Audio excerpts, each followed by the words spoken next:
ಸ್ಥಳೀಯ ಸುದ್ದಿ ಸಮಾಚಾರಗಳ ಆಗರ.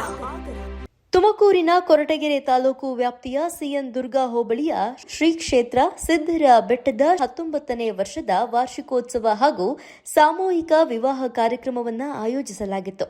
ಕಾರ್ಯಕ್ರಮವನ್ನು ಶ್ರೀ ಕ್ಷೇತ್ರ ಸಿದ್ದರ ಬೆಟ್ಟದ ಶ್ರೀ ವೀರಭದ್ರ ಶಿವಾಚಾರ್ಯ ಸ್ವಾಮೀಜಿಗಳು ಪ್ರತಿ ವರ್ಷದಂತೆ ಈ ವರ್ಷವೂ ನಡೆಸಿಕೊಂಡು ಬಂದಿದ್ದು 15 ನವ ಜೋಡಿಗಳಿಗೆ ಉಚಿತ ಸಾಮೂಹಿಕ ವಿವಾಹ ಮಹೋತ್ಸವವನ್ನು ನೆರವೇರಿಸಿದರು. ಕಾರ್ಯಕ್ರಮದಲ್ಲಿ ಮಾನ್ಯ ಗೃಹ ಸಚಿವರಾದ ಡಾ ಜಿ ಪರಮೇಶ್ವರ್ ಭಾಗಿಯಾಗಿ ನವ ಜೋಡಿಗಳಿಗೆ ಶುಭವನ್ನ ಹಾರೈಸಿದರು. ಕ್ಷೇತ್ರ ಸಿದ್ದರ ಬೆಟ್ಟದ ಪೂಜ್ಯ ಗುರುಗಳು ಮಾತನಾಡಿ, ಸಾಮೂಹಿಕ ವಿವಾಹ ಕಾರ್ಯಕ್ರಮಕ್ಕೆ ಶ್ರೀ ಕ್ಷೇತ್ರ ಧರ್ಮಸ್ಥಳದ ಧರ್ಮಾಧಿಕಾರಿ ಶ್ರೀ ವೀರೇಂದ್ರ ಹೆಗಡೆಯವರು ಪ್ರತಿ ವರ್ಷದಂತೆ ಈ ವರ್ಷವೂ ಅರಿಶಿನ ಕುಂಕುಮ ಮಾಂಗಲ್ಯಗಳನ್ನು ನೀಡಿದ್ದಾರೆ ಎಂದು ಸಂತಸವನ್ನ ವ್ಯಕ್ತಪಡಿಸಿದರು. ಧರ್ಮದ ಕಾರ್ಯಗಳು ಹೆಚ್ಚು ನಡೀತಾ ಇದೆ.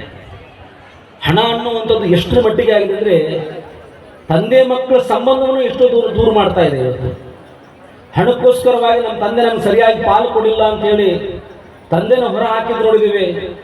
ನಮ್ಮ ತಮ್ಮನಿಗೆ ಹೆಚ್ಚು ಕೊಟ್ಟ ನನಗೆ ಕೊಡಲಿಲ್ಲ ಅಂತೇಳಿ ಅಣ್ಣ ಆ ತಂದೆನ ಹೊಡೆದಿರುವಂಥದ್ದು ನೋಡಿದ್ದೀವಿ. ಕೊನೆಗಾಲದಲ್ಲಿ ಅವರನ್ನು ನೋಡಿಕೊಳ್ಳಾರದೆ ವೃದ್ಧಾಶ್ರಮ ಕಳಿಸಿರ್ತಕ್ಕಂಥ ಉದಾಹರಣೆ ನಾವು ಸಾಕಷ್ಟು ನೋಡ್ತಾ ಇದ್ದೇವೆ. ಈ ರೀತಿಯ ಪರಿಸ್ಥಿತಿ ನಿರ್ಮಾಣದಲ್ಲಿ ಇವತ್ತು ಧರ್ಮವನ್ನು ಬೆಳೆಸಬೇಕಾದರೆ, ಭಕ್ತರಲ್ಲಿ ಜನರನ್ನ ಜಾಗೃತರನ್ನಾಗಿ ಮಾಡಬೇಕಾದ್ರೆ ಮಠಗಳ ಪಾತ್ರ ಬಹಳ ದೊಡ್ಡದಿದೆ ಅನ್ನುವಂಥ ಒಂದು ಚಿಂತನೆಯನ್ನು ಮಾಡಿ ಮಹಾಸನ್ನಿಧಿಯವರು ಈ ತುಮಕೂರು ಭಾಗದ ಉಪವಿಭಾಗದಲ್ಲಿ ಈ ಭಾಗದಲ್ಲಿ ಒಂದು ಮಠ ಇದ್ದರೆ ಅದು ಸೂಕ್ತವಾಗುತ್ತೆ ಅಂಥೇಳಿ ಇನ್ನೂ ಶಿವಗಂಗಾ ಕ್ಷೇತ್ರದಲ್ಲಿ ಪರಮಪೂಜ್ಯರಾದಾಗಲೇ ಸಿದ್ದರಬೆಟ್ಟ ಕ್ಷೇತ್ರದ ಸಿದ್ದೇಶ್ವರ ಸ್ವಾಮಿಯ ಪಕ್ಕದ ನವಗ್ರಹ ಉದ್ಘಾಟನೆ ಸಂದರ್ಭದಲ್ಲಿ ಮಹಾಸನ್ನಿಧಿಯವರು ಆಗಮಿಸಿದಾಗ ನಾನು ಅವತ್ತೇ ಸಂಕಲ್ಪವನ್ನು ಮಾಡಿದೆ, ಇಲ್ಲಿ ಒಂದು ಮಠವನ್ನು ಮಾಡಬೇಕು ಅನ್ನುವಂಥ ಸಂಕಲ್ಪ ಮಾಡಿದೆ ಅನ್ನುವಂಥದ್ದನ್ನು ಮಹಾಸನ್ನಿಧಿಯವರು ಹೇಳಿದರೆ ನನಗೆ ಸಂತೋಷ ಆಗ್ತದೆ.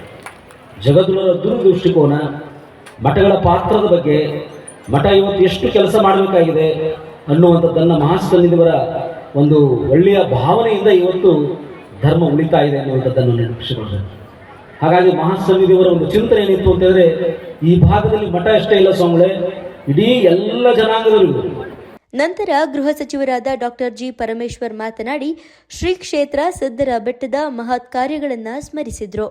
ಇತಿಹಾಸವನ್ನೇ ಹೊಂದಿರತಕ್ಕಂಥ ಪರಮ ಪೂಜ್ಯ ಶ್ರೀಮನ್ನಿರಂಜನ ಶಾರದಾ ಕಾರದ ವೀರಬಸವ ಸ್ವಾಮಿಗಳಿಗೂ ಕೂಡ ನನ್ನ ಪ್ರಣಾಮಗಳನ್ನು ಸಲ್ಲಿಸೋದಕ್ಕೆ ಬಯಸ್ತೇನೆ. ಈ ಕಾರ್ಯಕ್ರಮದಲ್ಲಿ ಉಪಸ್ಥಿತರಿರ್ತಕ್ಕಂಥ ಶ್ರೀ ರಾಜೇಶ್ವರ ಶಿವಾಚಾರ್ಯ ಸ್ವಾಮಿಗಳು, ಶಿವಾನಂದ ಶಿವಾಚಾರ್ಯ ಸ್ವಾಮಿಗಳು ಮತ್ತು ಬೇರೆ ಬೇರೆಯ ಸ್ವಾಮೀಜಿಗಳು ಭಾಗವಹಿಸಿದ್ದಾರೆ. ಅವರೆಲ್ಲರಿಗೂ ನನ್ನ ಭಕ್ತಿಪೂರ್ವಕವಾದ ಪ್ರಣಾಮಗಳನ್ನು ಸಲ್ಲಿಸುವುದರ ಜೊತೆಗೆ ಈ ಕಾರ್ಯಕ್ರಮದಲ್ಲಿ ಭಾಗವಹಿಸಿರ್ತಕ್ಕಂಥ ತುಮಕೂರು ಪಟ್ಟಣದ ಶಾಸಕರು, ನನಗೆ ಆತ್ಮೀಯರು ಆಗಿರ್ತಕ್ಕಂಥ ಮಾನ್ಯ ಜ್ಯೋತಿ ಗಣೇಶ್ ಅವರೇ, ಕೇಂದ್ರ ರೈಲ್ವೆ ರಾಜ್ಯ ಸಚಿವರಾದ ಸೋಮಣ್ಣ ಮಾತನಾಡಿ, ಶ್ರೀ ಕ್ಷೇತ್ರ ಸಿದ್ದರ ಬೆಟ್ಟದ ಸಾಮೂಹಿಕ ವಿವಾಹಗಳಂತಹ ಸಮಾಜಮುಖಿ ಕಾರ್ಯಗಳು ಅನ್ಯವಾದವು ಎಂದು ಸಂತಸವನ್ನ ವ್ಯಕ್ತಪಡಿಸಿದರು. ವೀರಭದ್ರ ಶಿವಾಚಾರ್ಯ ಮಹಾಸ್ವಾಮಿಗಳವರ ಪಾದಗಳಿಗೆ ನನ್ನ ನಮನಗಳನ್ನು ಸಲ್ಲಿಸಿ, ಈ ಕಾರ್ಯಕ್ರಮದಲ್ಲಿ ಭಾಗಿಗಳಾಗಿರುವ ಈ ಭಾಗದ ಎಲ್ಲ ಭಕ್ತ ಮುಖಂಡರೇ, ಜನಪ್ರತಿನಿಧಿಗಳೇ, ಹಿರಿಯರೇ, ತಾಯಂದಿರೇ, ಮಿತ್ರರಾದ ಶಿವಣ್ಣ ಅವರೇ, ಡಾಕ್ಟರ್ ಪರಮೇಶ್ವರ್ ಅವರೇ,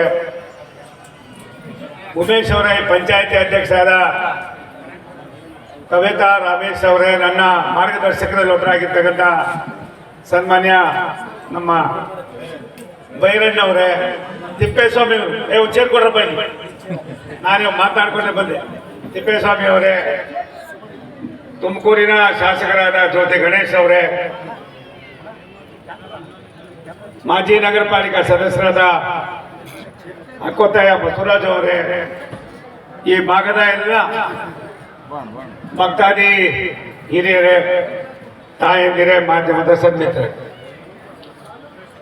ಈ ಜನಸ್ತೋಮ ನೋಡಿದ್ರೆ ಆನಂದ ಆಯ್ತದೆ. ದಿವಂಗತ ವೀರಭದ್ರಯ್ಯ ಸಾಹೇಬರು ಈ ಮಠವನ್ನು ಮಾಡೋದಕ್ಕೆ ಭಾರಿ ಕಾರಣೀಭೂತರು. ಅದಕ್ಕೆ ಅವತ್ತಿನ ಒತ್ತನ್ನು ಕೊಟ್ಟಂತವರು ನಮ್ಮ ಹಿರಿಯರಾಗಿರ್ತಕ್ಕಂಥ GS ಬಸವರಾಜ ಸಾಹೇಬ್. ಅವತ್ತು ಕೊರಟಗೆರೆ ನಮ್ಮ ಲೋಕಸಭಾ ಕ್ಷೇತ್ರಕ್ಕೆ ಬರ್ತಾ ಇರಲಿಲ್ಲ. ಆದರೂ ಕೂಡ ಇವತ್ತು ಇದೊಂದು ದೊಡ್ಡ ಪುಣ್ಯ ಕ್ಷೇತ್ರ ಆಗಿದೆ ಅಂದರೆ ಅದಕ್ಕೆ ಕಾರಣರು ಪರಮ ಪೂಜ್ಯ ವೀರಭದ್ರ ಚನ್ನ ದೇಶಿಕೇಂದ್ರ ಮಹಾಸ್ವಾಮಿಗಳವರು ಅಂತ ಅನ್ನೋದನ್ನು ತುಂಬಾ ಸಂತೋಷ ಹೇಳೋದಕ್ಕೆ ಇಚ್ಛೆ ಪಡ್ತಾ, ಇಲ್ಲೊಂದು ಹೊಂಡ ಇತ್ತು, ತುಂಬಾ ಇತ್ತು ಸ್ವಾಮೀಜಿ, ಡೀಪ್ ಆಯ್ತು. 6-8 ಅಡಿ ಮಣ್ಣು ತುಂಬಿಸಿ ಅವತ್ತು ನಾನು ಕೂಡ ರಾಜ್ಯದ ಮಂತ್ರಿ ಆಗಿದ್ದೆ.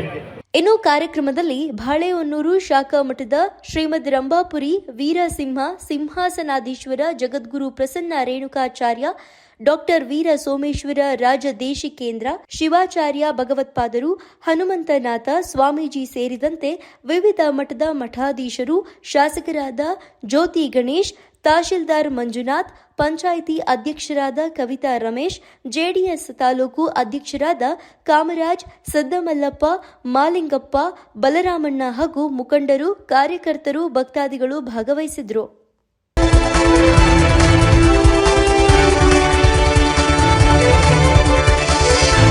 A1 ಟಿವಿ ನ್ಯೂಸ್, ಸ್ಥಳೀಯ ಸುದ್ದಿ ಸಮಾಚಾರಗಳ ಆಗರ.